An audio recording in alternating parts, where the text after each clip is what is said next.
The people who scare the world the most are usually the loneliest when the doors close. Rain hammered against the windows of Rosie's diner hard enough to make the old neon sign flicker blue across the empty booths. The dinner rush had ended 20 minutes ago, but nobody inside relaxed when the black Rolls-Royce stopped outside the front entrance. One waitress looked through the blinds and quietly muttered, "Oh no, not him again." The kitchen went silent. Even the sound of plates stopped. Ethan Caldwell stepped out first, tall, sharp suit, silver watch catching the glow of the streetlights. The kind of man who looked expensive even in silence. Behind him came a little boy wearing a gray hoodie 2 sizes too big, his small sneakers splashing through rainwater as he followed his father without speaking a word. Table 12. The manager whispered under his breath like it was a warning instead of a table number. Nobody moved. One waitress suddenly pretended to refill ketchup bottles. Another disappeared into the restroom. A third quietly asked to clock out early. Naomi Brooks stood near the coffee machine drying ceramic mugs with a white towel that smelled faintly of bleach and roasted coffee beans. She noticed something the others didn't. The billionaire wasn't the saddest person in the room. The little boy was. Noah Caldwell kept his head down as his father guided him toward the booth beside the rain-streaked window. Ethan removed his coat carefully before sitting across from his son, but the child never looked up. Not once. The silence around them felt heavier than the storm outside.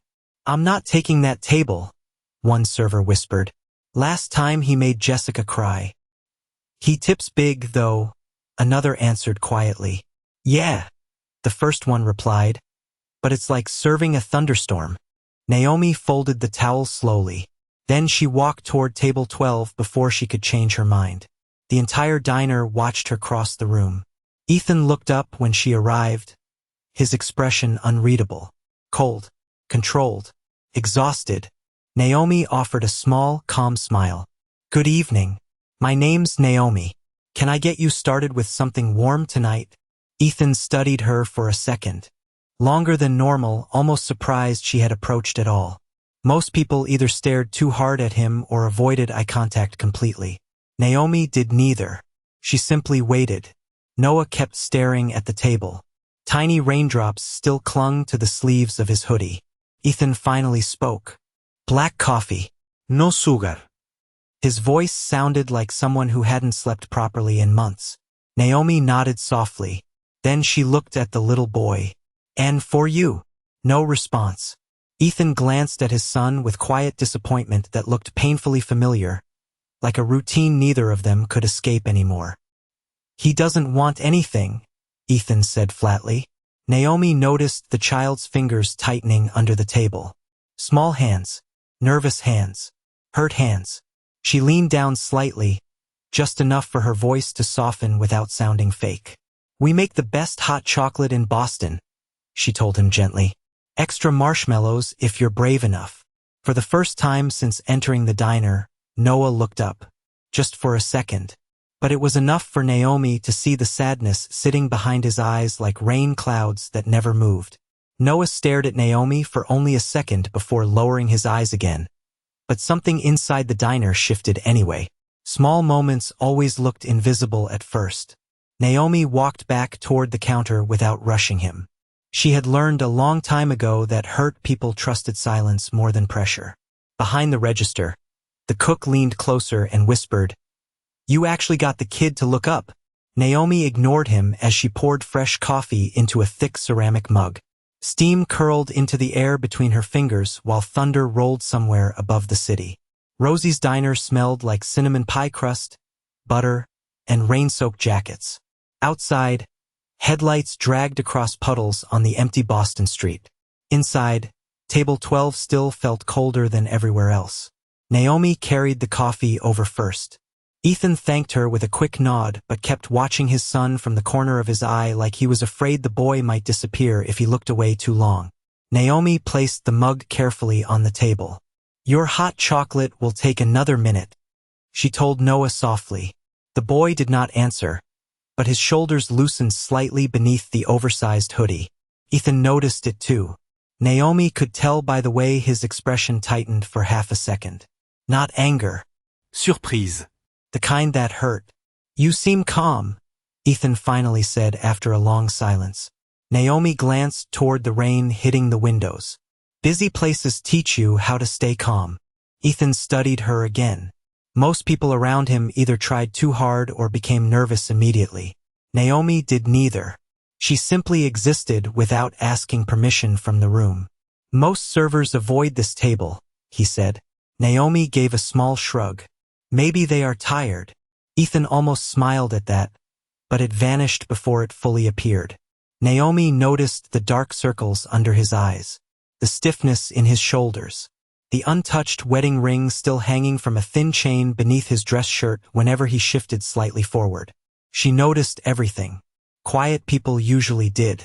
A few minutes later she returned with the hot chocolate. Extra marshmallows. One tiny drizzle of caramel across the top. She set it down gently in front of Noah.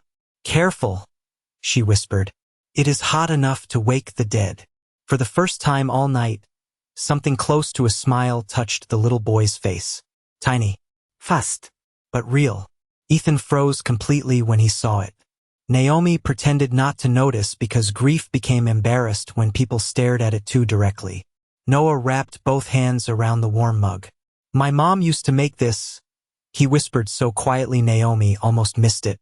Ethan looked down immediately at his coffee as if the words physically hurt him. The diner suddenly felt too silent. Naomi lowered herself slightly beside the booth, careful not to crowd the child. Then your mom had good taste, she said gently. Noah looked at her again. Longer this time. Yours is better, he admitted. Ethan inhaled slowly, staring into the dark surface of his untouched coffee like he was trying to hide inside it. Naomi stood back up, giving them space. But before she could walk away, Ethan spoke again. You do not seem impressed by money. Naomi looked at the silver watch on his wrist. Then at the exhausted child holding a paper napkin with shaking fingers. Money does not stop people from being lonely, she answered quietly. The thunder outside cracked louder this time. But somehow table 12 had become the quietest place in the entire diner. The rain outside softened into a slow, steady rhythm against the diner windows. But inside Rosie's diner, the tension around table 12 only grew stranger. Not heavier, stranger. Like everyone was waiting for something invisible to happen. Naomi returned to the counter and pretended to organize receipts while quietly watching Noah cradle the warm mug between both hands. The little boy had still barely touched the food in front of him, but the hot chocolate was nearly gone. That alone felt important. Ethan noticed it too. He kept glancing at the emptying cup with an expression Naomi could not fully read. Hope scared people more than disappointment when they had already lost too much. You know who he is, right? The cook whispered from the kitchen window. Naomi nodded once without looking away from the booth. Everybody in Boston knows who he is. Then why are you acting normal? Naomi folded another receipt carefully. Because his son is. The cook fell silent after that. Across the diner, Noah slowly traced shapes into the fogged window beside him with one fingertip. Tiny circles. Tiny suns. Childish things that did not belong near billionaires and cold silence. Naomi noticed Ethan watching the boy with the kind of attention people gave fragile glass. Careful. Constant. Afraid. She walked back toward the table carrying a small plate with fresh fries even though nobody had ordered them. The kitchen made too many, she said casually as she set them down. It was a lie. Noah stared at the fries for a moment before quietly taking one. Ethan looked up at Naomi again. You do this often? Naomi tilted her head slightly. Feed hungry people? A faint breath escaped Ethan that almost sounded like laughter. Almost. Most people around me want something, he admitted. Naomi glanced toward Noah. Children usually do not. Ethan followed her eyes toward his son, and the room became quiet again. Noah finally spoke, without looking up. Dad works a lot. Ethan froze slightly at the words. Naomi could feel it immediately. Some truths arrived softly but still hit like thunder. Noah, Ethan said carefully. We talked about that. The little boy shrugged and stared back down at the table. You are always on your phone. Ethan opened his mouth to answer, then stopped. because there was no defense for honesty spoken in a child's voice. Naomi gently reached for the ketchup bottle and slid it closer to Noah. "Parents are weird sometimes," she said softly. "Mine used to burn pancakes every Sunday and still act proud about it." Noah looked up. "Really? Every single Sunday? Did you eat them?" Naomi smiled faintly. "I drowned them in syrup and pretended they tasted amazing." Noah let out a tiny laugh before quickly hiding it behind the mug. Ethan stared at his son like he had just witnessed something impossible. Naomi noticed his hand slowly loosen around the coffee cup for the first time all night. Not relaxed, just less guarded. Then Ethan's phone buzzed sharply against the table. The screen lit up with non-stop notifications. Stock numbers, messages, headlines, important people demanding pieces of his attention. Noah immediately went quiet again. Naomi watched the change happen in real time. The boy's shoulders folded inward. The small light in his eyes dimmed. Ethan reached for the phone automatically before catching himself halfway there. His hand stopped in the air. For several seconds, he simply stared at the screen vibrating against the table like another version of himself calling him back. Then slowly, almost painfully, Ethan turned the phone face down. Noah looked up at him in surprise. Naomi said nothing, but inside the silence, something shifted between the father and son that money had never been able to buy. For a while, nobody at table 12 spoke. The rain continued sliding down the windows in silver lines, while old jazz music drifted softly from the diner speakers overhead. Noah quietly ate fries one at a time beside the empty hot chocolate mug, and Ethan sat across from him staring at the phone he had turned face down moments earlier like it was something dangerous. Naomi had seen that look before. Some people feared losing control more than losing people. She carried a fresh pot of coffee through the dining room, stopping briefly beside their booth. "Refill?" she asked calmly. Ethan looked up at her. "Sure." Naomi poured slowly while Noah continued tracing invisible patterns into the table with one fingertip. The child seemed calmer now, but not safe yet. Children who had learned silence too early never relaxed completely. Ethan watched Naomi carefully as she set the coffee pot down. "You always talk to strangers like you have known them for years?" he asked. Naomi smiled faintly. "Only the quiet ones." Ethan leaned back slightly in the booth. His expensive watch caught the warm diner lights again, flashing silver against the dark wood table. "Most people recognize me immediately," he said. "Then they either try to impress me or ask me for something." Naomi folded her hands loosely in front of her apron. "And which one do you think I am?" Ethan studied her for several seconds without answering. It almost felt like another test. Naomi did not look away. Finally, he reached into his jacket pocket and placed 3 crisp $100 bills on the table beside the empty plate. "Maybe neither," he said quietly. Naomi glanced at the money, then back at Ethan. "That is too much for coffee and fries. Keep it." "Why?" Ethan shrugged slightly. "Most people would." Naomi pushed the money gently back toward him without changing expression. "Then maybe you are surrounded by the wrong people." The air around the booth shifted instantly. Noah looked up from his fries. Ethan stared at Naomi with something colder now. Not anger exactly, more like disbelief. Men who built empires were not used to hearing no spoken so calmly. "Do you know how many people would fight for a tip like that?" Ethan asked. Naomi nodded once. "Probably the same number of people who are exhausted from pretending money fixes everything." Silence. Even the waitress near the register glanced over nervously. Ethan rested one arm against the booth and lowered his voice slightly. "You think you understand me because you served me coffee for 20 minutes? Naomi shook her head. "No," she looked briefly toward Noah before continuing. "I think your son understands you better than anyone in this room." Noah stopped moving completely after hearing that. Ethan's jaw tightened slightly. Naomi could almost feel the wall around him rebuilding itself brick by brick.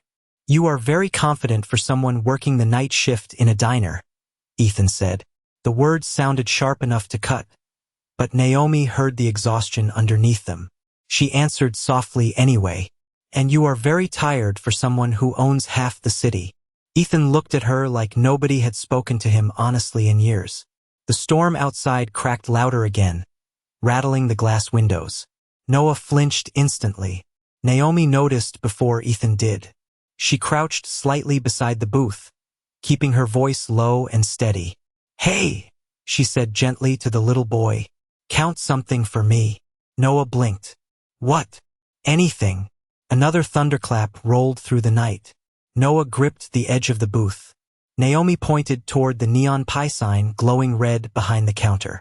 "How many letters?" Noah looked over carefully. 3. "Good. Now count the sugar packets."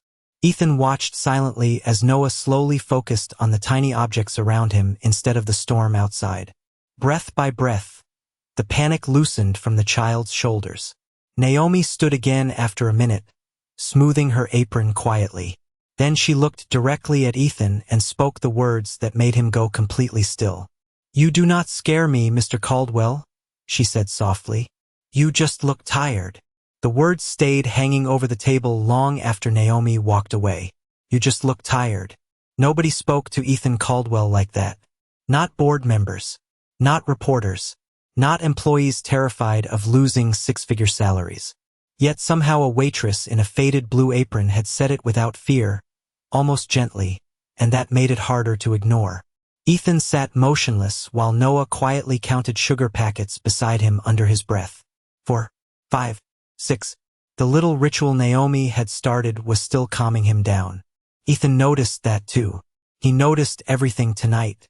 Maybe for the first time in months. Naomi returned behind the counter and refilled ketchup bottles while pretending not to feel the weight of Ethan's eyes occasionally lifting toward her across the diner. Rosie, the owner, shuffled beside her with crossed arms and lowered her voice carefully. "You know who his wife was, right?" Naomi shook her head once. Rosie sighed softly. "Claire Caldwell. She died almost a year ago." Naomi paused briefly, fingers still wrapped around the ketchup bottle. Car accident. Rosie nodded slowly. "Ever since then, he comes in here every couple weeks with the boy. Same booth, same coffee, same silence." Naomi glanced toward table 12 again. Suddenly the wedding ring hanging beneath Ethan's shirt made sense. The exhaustion made sense too. Grief had a way of making even rich people look homeless inside themselves. Noah laughed quietly at something on the kids' menu, and Ethan immediately looked at him in surprise again.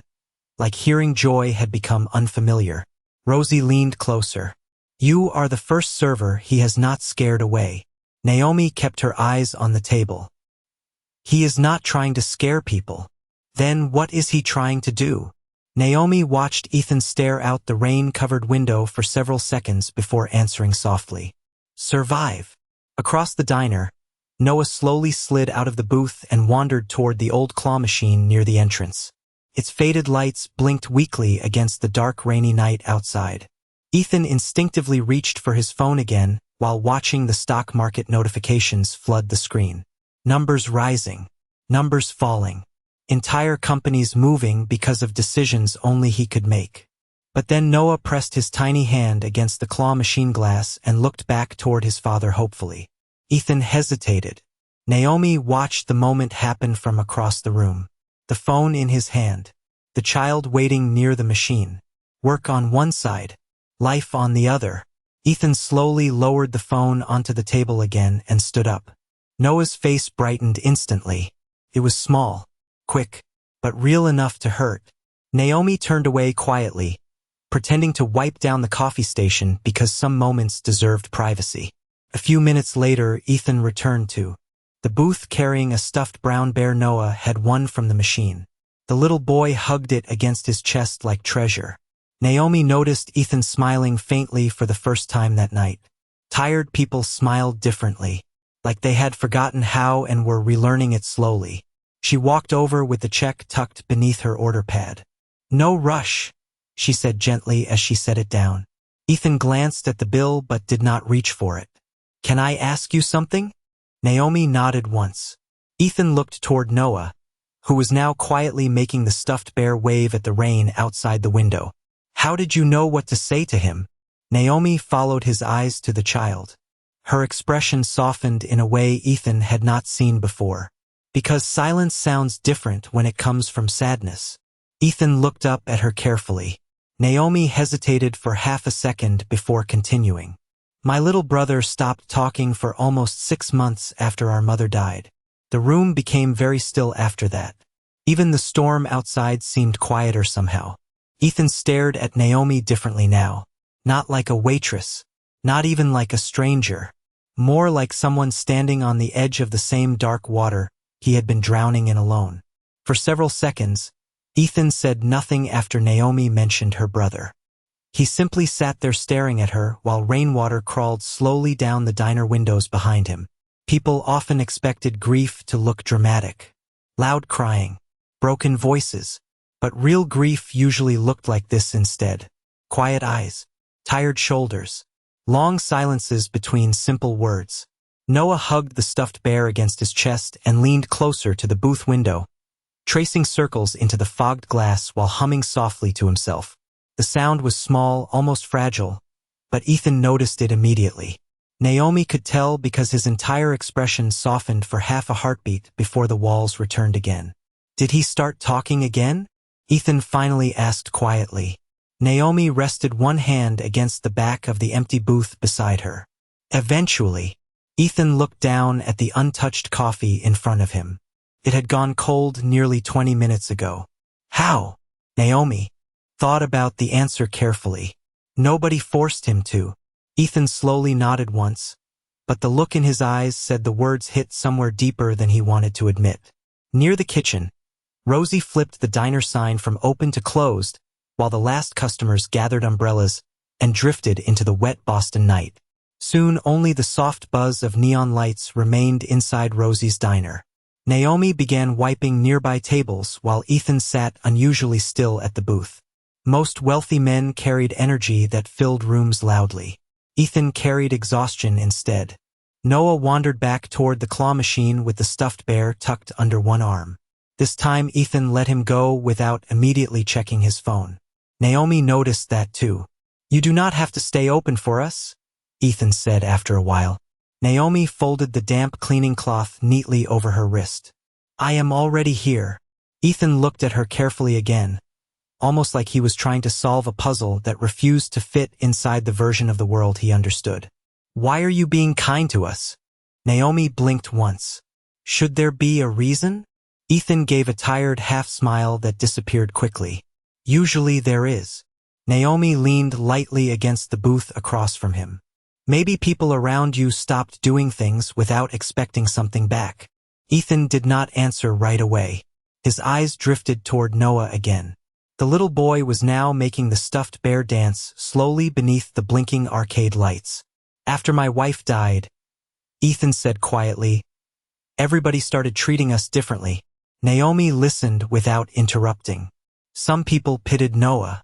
Some people avoided him completely because they did not know what to say. Ethan rubbed one hand across his jaw slowly. And I?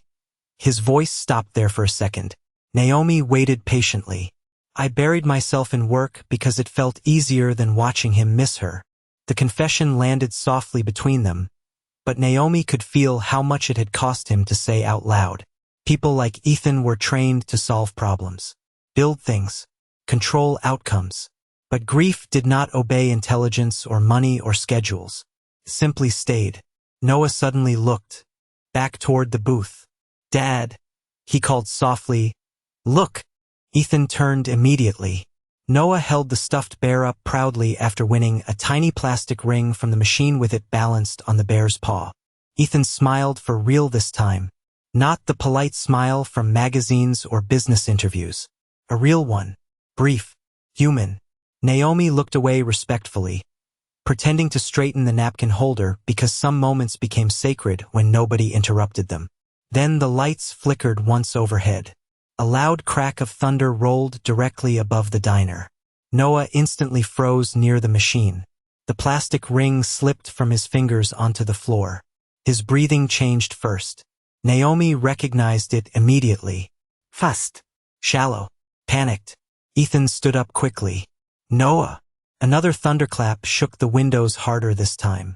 The little boy covered both ears and backed against the wall beside the machine, eyes wide with fear. Ethan moved toward him instinctively, but Naomi quietly stepped forward first and spoke in the calmest voice Ethan had heard all night. "Noah," she said softly, "look at me, not the storm." Noah's breathing came fast and uneven as another crack of thunder rolled above the diner roof. The little boy pressed himself against the wall beside the claw machine, hands covering his ears so tightly his knuckles turned pale. Ethan moved toward him immediately, panic flashing across his face for the first time all night. "Noah, hey, look at me," he said quickly. But the boy could not hear him through the storm inside his own head. Naomi stepped forward calmly before Ethan could reach him. "Noah," she repeated softly, lowering herself to one knee several feet away so she would not crowd him. "You are safe. Stay with my voice." Another flash of lightning brightened the diner windows white for half a second. Noah squeezed his eyes shut. Naomi kept her voice steady, slow, gentle, like someone speaking across deep water. "Can you tell me 5 things you see?" Noah shook his head quickly. Ethan looked helpless standing there, hands half raised like he wanted to fix everything but no longer knew how. Naomi glanced at him briefly. "Do not rush him." Ethan froze, then slowly lowered his hands. Noah's breathing still trembled sharply. Naomi pointed softly toward the stuffed bear lying near his shoes. "What is the bear wearing?" Noah swallowed hard. "A blue ribbon." "Good," Naomi whispered. "Now tell me something else." Noah looked around the diner with watery eyes. "The pie sign. What color?" "Red." "Good job." Little by little, the panic loosened its grip around the child's breathing. Ethan watched silently beside them, his expression breaking more with every passing second. Naomi recognized that look too. Parents always blamed themselves for storms they could not stop. Noah slowly uncovered one ear, then the other. Naomi stayed exactly where she was, giving him space to trust the room again. "Thunder sounds scary when you already feel scared inside," she said gently. Noah nodded once. "Tiny, fragile, real." Ethan sat down slowly on the edge of the nearby booth like his knees suddenly could not carry the weight anymore. Naomi finally reached toward the stuffed bear and held it out carefully to Noah. "Your friend almost abandoned you," she teased softly.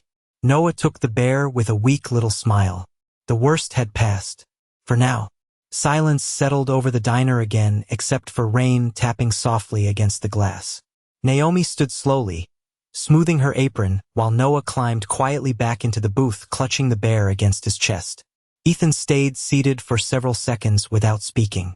Then finally he looked up at Naomi with exhausted eyes that no longer seemed interested in pretending.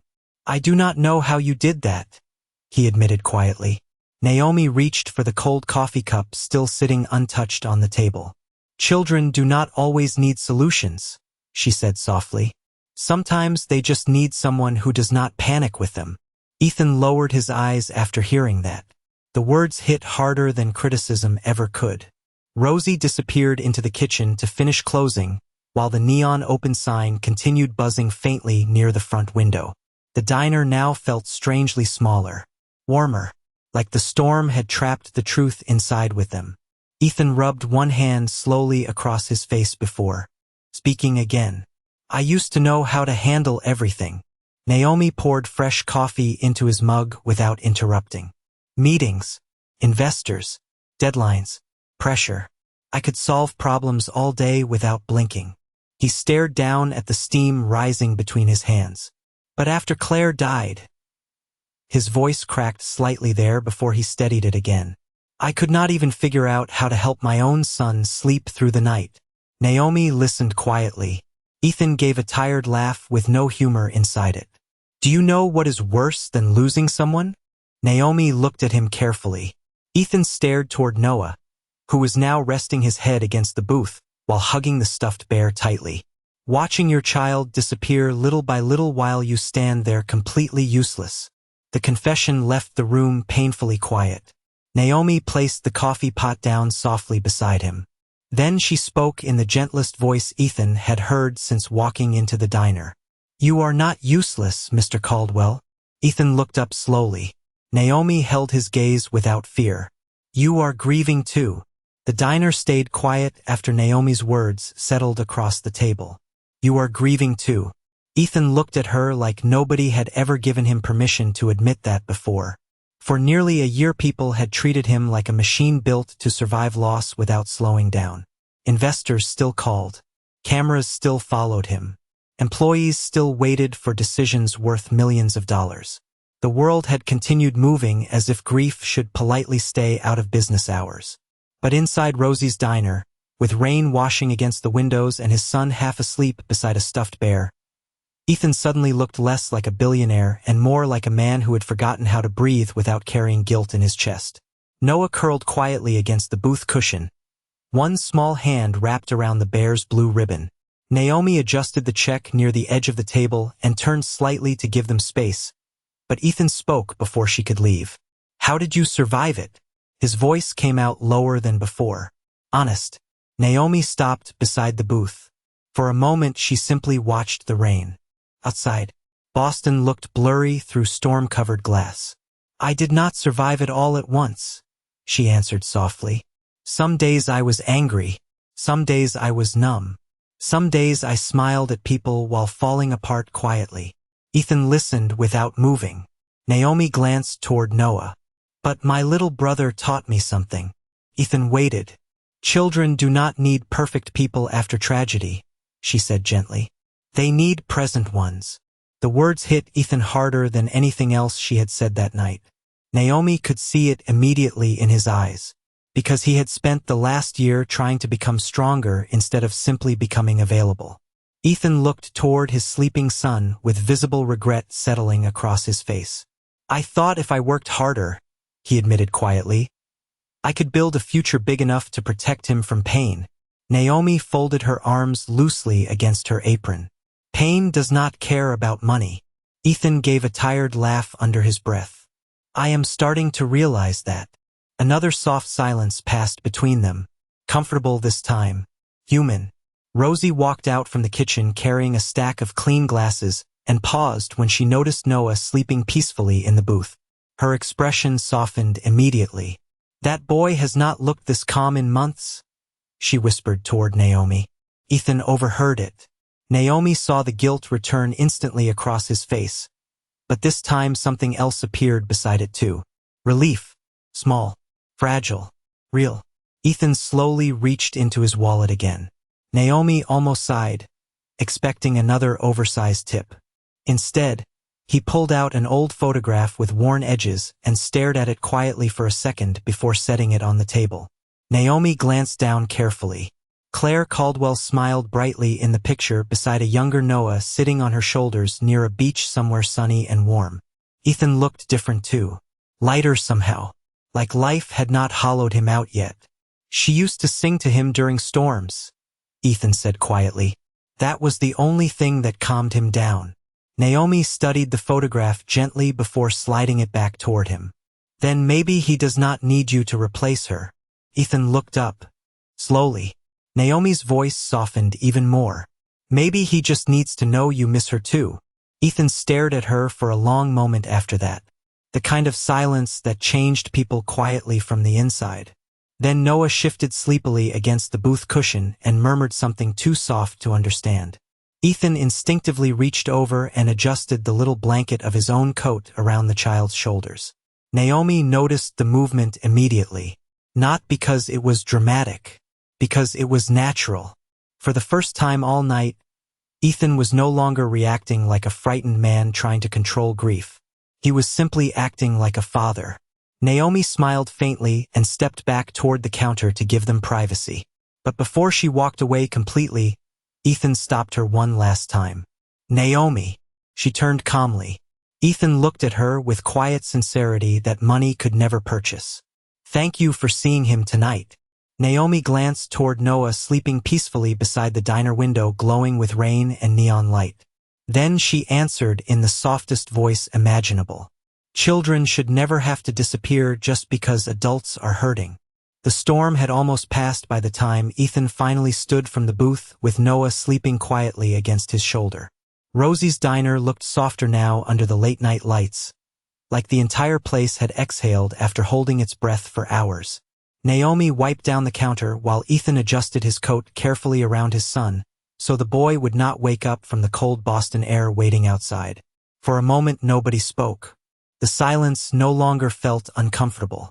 Some people only became honest after midnight. Ethan reached for the check again, but this time he did not pull out stacks of cash or try to impress anyone.